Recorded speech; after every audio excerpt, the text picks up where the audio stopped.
when my wife Olivia told me, "Stay home if you can't handle me flirting. I need a real man." I just stood there, stunned. The words echoed in my head long after she walked out of the room. We'd been married for 5 years, and I thought we had built something strong together. Trust, love, respect. But that night, it felt like all of it came crashing down in a single sentence. It started at a friend's birthday party. The house was packed, music loud, drinks flowing, and Olivia was the center of attention, as always. She was dancing, laughing, playfully touching arms, whispering into guys' ears like she was single again. At first, I told myself it was harmless. She's just being friendly, I thought. But then I saw her lean in too close to a guy I barely knew, her hand brushing his chest as she giggled at something he said. I walked over and put my arm around her, trying to remind her that I was standing right there. She shrugged me off, smiled sweetly, and kept talking to him as though I was invisible. The humiliation burned. People noticed. I noticed. And yet I stayed quiet until we got home. When I finally asked her why she had acted like that, she didn't apologize. She didn't even look guilty. Instead, she rolled her eyes and told me I was overreacting. "It's just flirting, James. Stop being so insecure," she said, almost laughing. When I told her I didn't like it, that I felt disrespected, that's when she dropped the bomb. "Stay home if you can't handle me flirting. I need a real man." I didn't sleep that night. I lay awake staring at the ceiling, my chest heavy with anger and hurt. I couldn't stop replaying the scene, couldn't stop hearing those words. A part of me wanted to yell, to pack her bags, to tell her to leave if she wanted real men so badly. But another part of me, the part that still loved her, still remembered all the nights we held each other close, wanted to fix this. By morning, I knew I couldn't ignore it. Something had to change, either her behavior or our marriage. The next evening, Olivia was getting ready to go out again. Another party, another night of being the life of the crowd. I watched her apply lipstick in the mirror, humming to herself like nothing had happened. My chest tightened. It felt like she was daring me to say something, to stop her. "Olivia," I said quietly, "can we talk before you go?" She didn't even pause.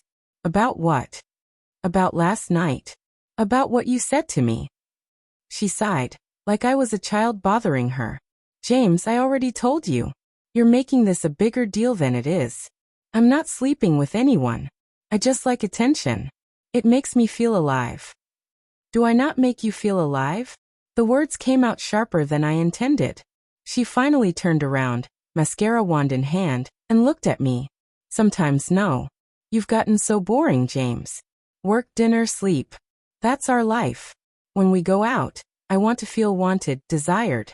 You used to make me feel that way, but now," she trailed off and shrugged. Her words hit me like a punch to the gut. I wasn't perfect, but I had been loyal. I had supported her through job changes, through rough patches with her family. I had been there. And now I was being told that wasn't enough. I felt something shift inside me. If she wanted a reaction, she was about to get one. "All right," I said, keeping my voice calm. "Go out tonight. Do whatever you need to do. But when you come back, we're going to have a real conversation about what we both want from this marriage." She smirked. "Fine. But don't wait up." She left in a cloud of perfume and defiance. I sat there in the silence of our apartment, heart pounding.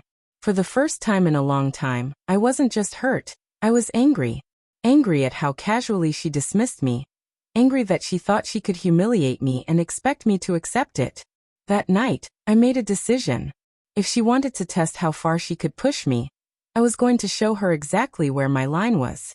Olivia stumbled in around 2 a.m., heels in her hand, hair slightly out of place. She was smiling to herself, until she saw me sitting on the couch, wide awake. "You're still up?" she asked, surprised. "Yeah," I said evenly. "Sit down." She rolled her eyes but sat across from me. "Okay, James, what's this big conversation?" I took a deep breath, my voice calm but firm. "I've spent years trying to be the man you wanted, supportive, loyal, dependable. But if all of that means nothing because I don't flirt with strangers in bars, then maybe you're right. Maybe you do need a real man." Her smirk faltered. "What are you saying?" "I'm saying I won't compete for my own wife's respect. I won't sit at home wondering if tonight is the night you go too far. If being married to me feels like a cage to you, I'm opening the door." Her face went pale. "James, wait, you're overreacting."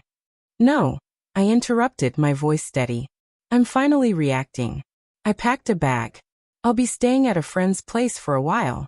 You can use this time to decide what you really want, a husband, or a cheering section for your nightlife." She stood up quickly, her confident tone cracking. "You can't just leave like this. We're supposed to work through things." "Exactly," I said, grabbing my bag.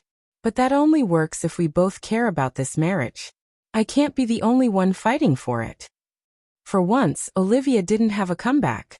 She just stood there, frozen, watching me walk out the door. As I drove away, a strange calm settled over me. For so long I had been afraid of losing her. Afraid of what life would look like without the woman I thought she was. But tonight I realized something. I had already lost her the moment she told me I wasn't enough. Maybe she would call tomorrow, maybe she wouldn't.